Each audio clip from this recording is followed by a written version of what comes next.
Will 2025 provide the Carolina Panthers linebackers with a clean bill of health? And if so, can they return to being one of the strengths of the defense? We'll talk about that right here on Locked On Panthers.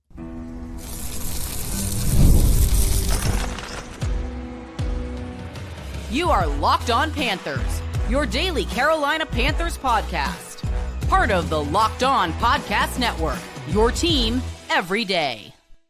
Welcome into another edition of the Locked On Panthers podcast, a part of the Locked On Podcast Network. I'm your host, as always, Julian Council, talking Carolina Panthers with you every Monday, Wednesday, and Friday as we continue into our last week of off-season mode. Next week, we're back to Monday, Tuesday, Wednesday, Thursday, and Friday, and being your team every day. Our motto here on the Locked On Podcast Network. Thanks for watching the show right here on YouTube and listening wherever you listen to your favorite podcast. Be sure to follow me, Julian Council, over on Twitter and Blue Sky at Julian Council, where I answer all of your questions here for the mailbag episodes that we have on the show. Continuing to have that on hiatus for right now, but it'll be back sooner rather than later. Today's episode of Locked On Panthers brought to you by Game Time. Download the Game Time app, create an account, and use code LOCKEDONNFL for $20 off your first purchase. Taking a look at the Panthers linebacker room heading into the 2025 season. And first off, before we get into our conversation today, let's understand that if the Panthers linebackers are going to be better this year, last year, they were fine. Could have been better, certainly. They're going to have to be healthy because injuries were really what undid all of the good that was there potentially for this linebacker room last year when it was set to be Shaq Thompson in Josey Jewell. As we all know, Shaq tore his Achilles week 4 against Cincinnati, the last game he ever played in the black and blue here in Carolina. Now he's up there in Panthers North with our old friends, Brandon Beane and Sean McDermott, as he's a Buffalo Bill and going to finish out the rest of his NFL career, at least with Buffalo this season. But he misses 13 games last year. Josey Jewell missed a handful of games. Trevin Wallace missed some time.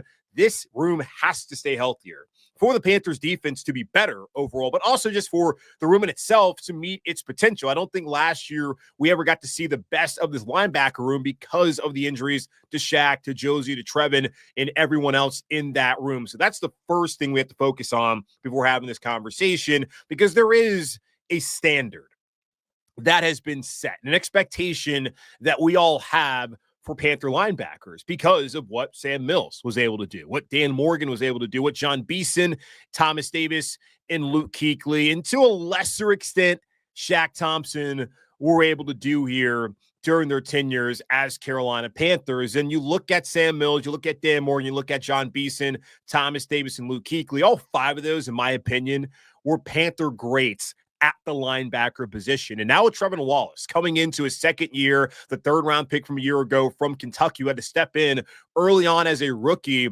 and be that inside linebacker starter, I think a year earlier than we all expected that to happen because of how things were situated last year with Josey coming in over free agency when he had been really solid a couple of years prior when Ejiro Rivera was in his lone season as the Broncos DC, pairing him with Shaq Thompson, who had missed, yes, most of the season back in 2023, but was expected to come back and to get back to the level he was playing at back in 2022, where he had some pretty elite run defense numbers according to PFF. So those 2 guys were expected to basically never come off the field. And in the NFL, especially at the linebacker position, you're not really subbing those guys very often. And although Trevin Wallace had been, of all the rookies looking at last season during training camp, because they really get, he was banged up. Jonathan Brooks was not available. Shaw Smith-Wade wasn't really in a situation to get in a lot of snaps. Jaden Crumedy, he was banged up. Jatavion Sanders, he was out there trying to learn on the fly as he had to fill in for some tight end injuries. Like, the only guy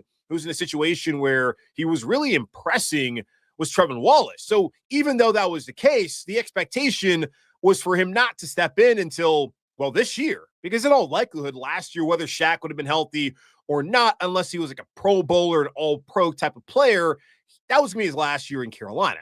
And this was going to be the chance for Trevin Wallace to get out there on the field and show what he could do. But last year, we got to see an early glimpse of potentially who he could be.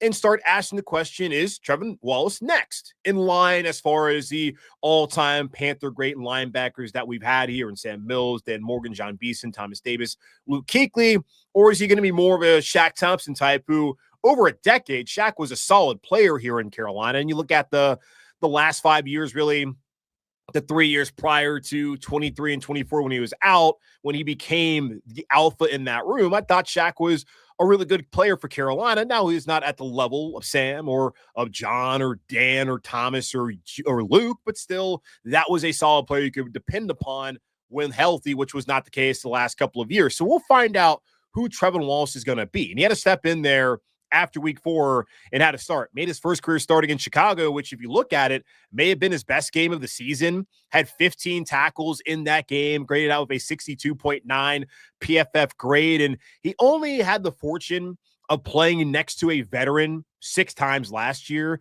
That game against Chicago, he was next to Claude Sherless, who didn't have the greatest tape he put out there when having to start at that inside linebacker spot when Josey was out, when Shaq was out, and even when Trevin missed some time, when Claude had to step in there. Like, Trevin had a solid game against Chicago, but those 6 games he played next to Josey Jewell against Denver, New Orleans, New York, Kansas City, Tampa Bay, and Philadelphia, 3 of those were his highest graded games of the season, according to PFF. So I do think that having Josey next to him this season, if that's how it shakes out, or if it being Christian Rozeboom, that will make Trevin Wallace a better player, because you're oftentimes only as good as what's around you. You have to do your 111th. This is a team game. Yes, individuals can make major impacts, but a young guy stepping into the role that he stepped into last year, starting 8 games, would have benefited from having a vet next to him the entirety of the time last year, which 6 of those 8 games he did with Josey Jewell out there on the field with him. He made 64 tackles last year, 2.0 tackles for loss, and missed the final 4 games of the season with a shoulder injury. Looking overall at his PFF grades, had a 56.0 overall grade. That was 69th out of 84 linebackers, so not overwhelming for his first season. Had a 46.9 run defense grade. That was 83rd among 86 qualifying linebackers. Yes, that needs to improve. Then coverage grade was pretty solid. 64.2. That was 19th out of 78 qualifying linebackers. So overall, got to improve in his tackling. He had a 9.9 missed tackle percentage when you look at Pro Football Reference. Now, Pro Football Focus, PFF, says he had 11.9, which was worse than Josey Jewell, and then worse than the incoming linebacker Christian Rozeboom had last year in LA. And if you just look at some of the guys in the past and what they were able to do, Luke Kuechly, who's going to be a Hall of Famer, best linebacker maybe we've ever had in Carolina. Don't really want to have that argument on the show today. He only had a 6.6 missed tackle percentage. Shaq Thompson has an 11.3 so far in his career. So that's going to be an area that must improve for Trevin Wallace. But you did get to see some early glimpses last year of who he could be as a leader in the middle of that defense and who he is as a player. And my hope is you can stay healthy this year, and that he can have some healthier veterans around him this season to help elevate his play in 2025. So exciting to get to see Trevin Wallace a year earlier, but now I think that benefits him and Carolina that he's gotten out there on the field, has the experience, and now he steps into 2025 firmly competing for a starting spot in someone that you expect to play a lot of snaps this year and be a vital part of the Panthers' defensive, hopefully, renaissance here in 2025. But Josey Jewell is going to have to be a part of that as well. He's going to have to stay healthy in 2025. And then Christian Rozeboom, where does he fit in? We'll talk about that here in just a moment on Locked On Panthers. Have you ever decided at the last minute to head to a ball game with friends or family? Maybe it's game day and you suddenly realize you want to be in the stands. That's exactly where Game Time comes in. It's the easiest way to grab last-minute tickets without the stress. With the money you save on tickets, you can splurge on food, drinks, merch, or even invite a bigger group to come with you. Game Time makes it possible. Game Time makes buying tickets fast and simple. Prices on the app actually drop the closer you get the first pitch, and they've got incredible last-minute deals, clear seat views, and a lowest price guarantee that takes the worrying out of buying. Take the guesswork out of buying tickets with Game Time. Download the Game Time app, create an account, and use code LOCKEDONNFL for $20 off your first purchase. Terms apply. Again, create an account and redeem code LOCKEDONNFL for $20 off. Download Game Time today. Last-minute tickets, lowest price, guaranteed. Last year, when the Panthers signed Josey Jewell to a multi-year deal, it appeared to be one of the better signings of the offseason because of his relationship with Ejiro Evero dating back to the 2022 season there with the Denver Broncos when Ejiro, under his best friend Nathaniel Hackett, was the defensive coordinator. That really train wreck of a season for the Broncos. Overall, the defense, though, was good. And Josey Jewell had, according to PFF, his best graded season, grading over 70 that year, with Denver having career high in tackles, but did not have the same kind of impact last season in Carolina, largely due to injuries. He only played in 12 games last season, missing 3 weeks early in the season with a groin/hamstring injury. And yikes, can only imagine what that was like rehab-wise go through. Then he was able to come back, started to play some solid football, and then missed the final 2 weeks of the season with a concussion. Overall, had a 56.5 PFF grade, which was the lowest of his career. That was 68th out of 84 linebackers. Had a 52.2 run defense grade, which also was a career worst for him as being graded by PFF. That was 79th out of 86. And coverage grade, okay, 60. On the dot, that was 30th out of 78. You look at his tackling grade of 59.4. Again, the lowest grade of his career. So I do think that injuries clearly played a role in how Josey Jewell was effective and really not effective last year for Carolina. And like, I was looking at it just last year when he was able to come back into some of those games. Like, it was the Denver game, which to me, I felt like that was his best game of the season, and he didn't really grade out that high. It was 54.9. New Orleans was a 54.7. But then you look at the Giants game where they had the turnovers in that game, which was the reason why the team was able to win on the road that day in Munich. He had an 84.1 grade, came back against Kansas City, had a 73.1, and then apparently didn't play well against Tampa, 40.3. But I just thought once he came back from missing those couple of games, and then clearly weeks 8 and 9 against Denver, which I didn't think he played bad in a Denver game,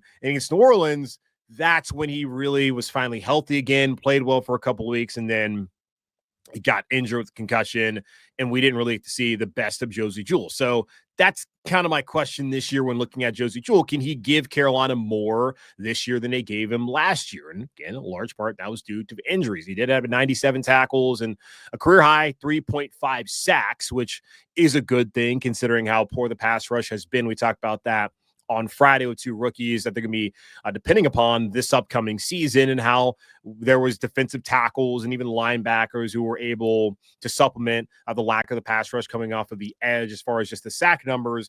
I'm very curious to see if Josey can be able to do that again this year and have an impact in that way. But really, the health of Josey Jewell is going to be the most important thing for him this fall when taking a look at what he's going to be able to do and really what this linebacker room is going to be able to do as a whole. And the rest of the linebacker room, looking at it, big signing that they made this offseason was Christian Rozeboom coming over from Los Angeles with the Rams. He signed a 1-year deal worth $2 million with another $1.5 million in incentives. And I would imagine those incentives are going to be based off of him coming in and starting. And just based off of the contract, I would guess that it would be Trevin Wallace, who, again, they drafted last year. He got to start last season, filling in for Shaq. He would be in there as a starter. And then Josey probably right now would also be considered a starter. And then Christian Rozeboom would be the third linebacker, providing depth, but also experience. And I do think that the situation they have this year with Josey, with Christian, and with Trevin is a better situation than they had last year, because now they have 3 experienced guys at that linebacker position. And Wallace, who was going to only be a second-year player, good for him to be able to have that under his belt after That was not the expectation heading into last year with two guys in Jewell and in Shaq Thompson. You would expect to have played the vast majority of the snaps there at that linebacker position. Yes, Josey's coming off of a bad year, mainly because of injuries. If he's healthy, I think he's going to be a solid player for them in this defense. And then Christian Rozeboom, he started off his career in Kansas City, then spent the majority of the past 4 years with the Rams, was there on their Super Bowl team. So he should have an understanding of plenty of people on the coaching staff, but also Austin Corbett, who was there as Super Bowl winner. He played in 60 games, starting 16, including 11 games he started last year. He had a career high 135 tackles and 5 tackles for loss. And speaking of Josey Jewell, he was with him for 9 games in 2021 during his first season in the NFL. Looking at his PFF numbers, had a 53.5 grade. That was 72nd out of 84 linebackers. His run defense grade, 58.6. That was the 69th out of 86 linebackers that qualified. And in coverage grade, 51.2, 58 out of 78. So right around the same number with all of those. Looking at missed tackle percentage, looking at PFF's numbers. Now, Pro Football Reference, their numbers are different for whatever reason than PFF, because I guess they're two different entities. So that would be the reason. Had 11.4 missed tackle percentage, which was slightly better than Josey Jewell, who PFF clocked at 11.7. Pro Football Reference clocked him at 8.5. So big difference there. And then Trevin Wallace is clocked at 11.9 by PFF, and in Pro Football Reference had him clocked at 9.9. I did not check to see what Christian Rozeboom's was over on PFR, but you can guys go ahead and do that on your own time if you'd like. Played 828 snaps last year, which was 74% of the snaps for the Rams. And was reading an article from Panthers.com about Rozeboom coming to Carolina. He's talked about how excited he is that he's now in a city where the fan base is a little bit more engaged because, well, Charlotte's not LA. Yes, Charlotte's got a lot. That's what our tourism board says. And I do think Charlotte has a lot. I love my hometown, but certainly does not have as much going on as LA, in a town that for a long time did not have an NFL team. It was like the Lakers, the Dodgers, and Southern Cal football that were the 3 most important things in that town. And I still question where the Rams rank as far as the LA sports hierarchy goes. Don't really care because I don't live in LA. It doesn't really matter to me. But I don't think the Rams are ranking ahead of the Dodgers or the Lakers, where the Panthers certainly would be ranking number 1. Maybe the Checkers, because they just went to the Calder Cup final and lost, unfortunately. But Carolina Panthers are clearly the top team in the city of Charlotte at this point in time. So coming over to an area where everybody is obviously pretty locked in, and the fan base is going to have to be more locked in moving forward. And I think this team can give them the opportunity to do so. I think in recent years, because of the losing, maybe not as locked in as Panther fans have been in the past. Totally understood, but he's excited about that. And excited just to come in to a room and just see where he fits in. And that's really where I'm curious to see, because I think I look at the contract and the numbers, and it's set up for him to be the third linebacker, which is totally fine to have 3 guys of experience, where last year was 2 guys of experience and then 1 promising rookie who, of course, looking at just how things played out, got that experience, but heading into the year is only really 2 guys. Now you have 3 guys that you can really rely upon, and one of them in Rozeboom coming off a career year. And then, of course, the talent of Jewell, and then the promise that you have in a guy in Trevin Wallace. So I do think that this trio is a solid foundation for the Panthers linebacker room heading in to 2025. How many linebackers will the Panthers keep once roster cut down day emerges? We'll talk about that here in just a moment on Locked On Panthers.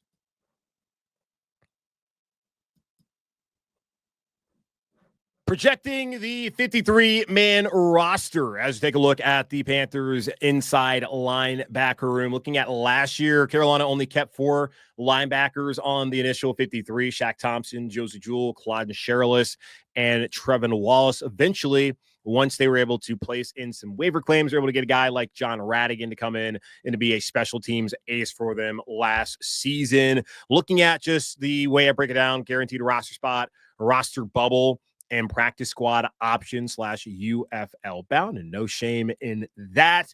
Trevin Wallace, of course, 3rd round pick from last year, got to start last season, and is the future, you would think, at the inside linebacker position. Yeah, he'll be on the roster this year. Josey Jewell will also be on the roster. Big piece of that is, of course, the DC and Jero coming back once again. That's the connection to Josey having to Carolina when he decided to come over here during free agency a year ago. And then I do think he's a much better player than what he was able to show last year due to injury. Christian Rozeboom, who just signed this offseason, not to a crazy contract to where you couldn't get out of it if you wanted to decide to cut him. I just don't think that's necessarily their plan, because the big thing too last year was once Shaq missed some time, or not missed time, once he was done, and Trevin had to step in there. Like that first game against Chicago was Trevin Wallace and Clyde Sherlis. And Clyde Sherlis wasn't great for them as far as having to play linebacker. You had Jacoby Windman had to go in there and play some games. Like they just did not have enough experience at the position. And I had, let's see, I still have those notes. I had wrote it down heading into that game when they were going to play Chicago, just the amount of like snaps they have gotten from their linebackers. I don't think I have it in front of me. I'm trying to see if it's up there. No, I don't have those numbers written down, but it was like something crazy where like it might have been like 59 combined snaps among the linebackers in the room heading into that game, when looking at Trevin, who had to step in and play some snaps in the second half of that game against the Bengals. Once Shaq Thompson went down with the Achilles, there was like a minimal amount of snaps that those guys had played. Now you look at it, you got three guys who played a lot, and then Clyde Sherlis, who's still trying to vie for the roster. He's gotten a chance to play. Jacoby Windman's gotten a chance to play. There's way more experience in that room than there was a year ago. So that's a good thing, just depth-wise, for that to be the case. I do think the talent level is also, probably middle of the road. I don't think it's like great. Like I think Trevin Wallace still a lot to figure out there. Josey Jewell, he's 30 now. Going to be 31 in December. So getting kind of close to the end of the road for him.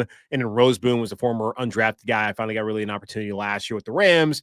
And of course, has moved on and not necessarily signing a big deal. So I think there's still a lot of questions over around just how good this linebacker room actually is. And I think oftentimes people get really excited about young players and overrate them. So I still want to see more from Trevin. And look, PFF's just one way to look at it. I know I bring up the numbers on all these shows, just a tool for me to kind of see how they evaluate what they see. And then, like I told you with Josey, I thought that he played a lot better than some of the grades that they gave for him in those games, like especially against Denver.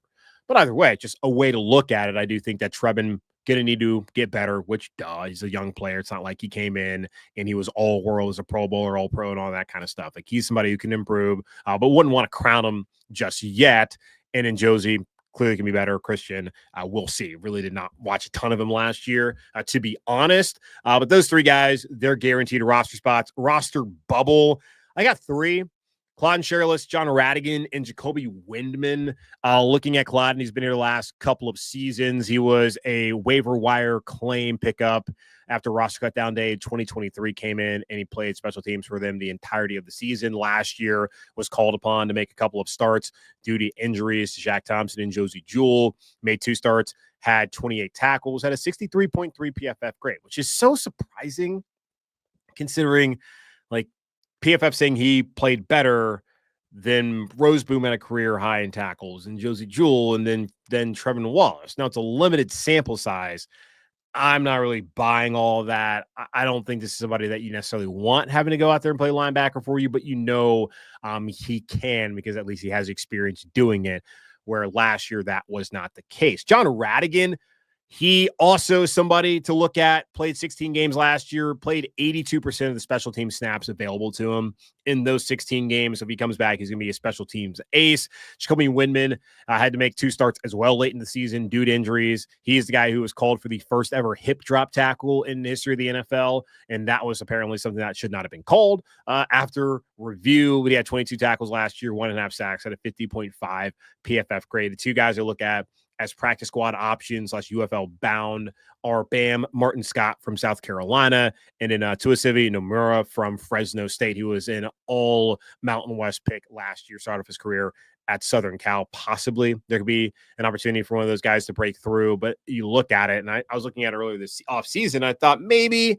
some UDFA could break through, but then I saw, oh man, well, the depth guys are Clyde Sherlis, they're John Radigan, they're Jacoby Windman, dudes who they played last year, and guys that I do think that they value as depth pieces. And the big thing is always going to be special teams. And I would think that they want to have probably 4 or 5 linebackers again. And that gives Claude Sherlis and John Radigan both a really good chance to make this team. I would put Radigan ahead of Sherlis because now that they do have a third linebacker in Rozeboom, who they know can play significant snaps if need be, I would think at that point in time that Radigan, as a primarily special teams player, would be somebody that this staff would lean on more. And he did come from Seattle. And that, of course, Tracy Smith, who is the special teams coordinator, came over from Seattle. That would make sense that those two guys would continue to link up. So I would think Radigan would have the chance to make it if they only keep 4 based off of the special teams and past relationships and how he played last year.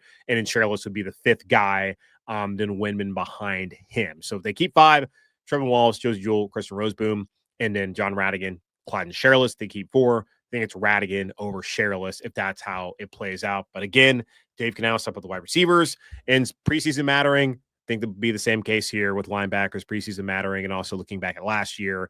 Special teams guys, man, they got to be on the roster for you. And they can stick around for a long time. Look at Matthew Slater up there in New England for all those years under Bill Belichick and how long he stuck around on that team. I'm not saying John Radigan is necessarily that, but he could be that for Carolina, depending on how things played out. Look at Sam Franklin Jr., who is now out there in Denver with the Broncos, another guy who was here for a couple of years, even past Matt Rule, who brought him in because of his prowess on special teams. So we'll see how that plays out with the linebacker room, but those are guys at the end of it because the lack of rotations there, really 2 guys play the majority of the snaps. Maybe you see more of a rotation this year because of Rozeboom being a part of the fold. But that's just a position where you're not asking your starters ever to play special teams, which is just primarily the case anyways in the NFL. But you got to ask your back end guys to do a lot of it. So that's the key to Radigan, Sherlis, Windman, Martin Scott, and Nomura to make the roster here in Carolina in 2024. But that's going to wrap up this edition of the Locked On Panthers podcast, part of Locked On Podcast Network, hosted by yours truly, Julian Council. Again, y'all subscribe or follow the show for free over on YouTube or wherever you listen to your favorite podcast. Be sure to follow me, Julian Council, over on Twitter and Blue Sky at Julian Council. The mailbag is not back just yet, but when it's back, you can at me or DM me on Twitter or at me on Blue Sky to get those questions in. You can just go ahead and do it now, and I'll get to your questions as soon as I can. In the meantime, be safe, be happy, be whole. As always, keep pounding. And we're back again on Wednesday, taking a look at the secondary, starting off with the cornerback room. J.C. Horn got paid this offseason. Mike Jackson also got paid. And y'all, for whatever reason, still want another corner. We'll talk about all that and more on Wednesday here on Locked On Panthers.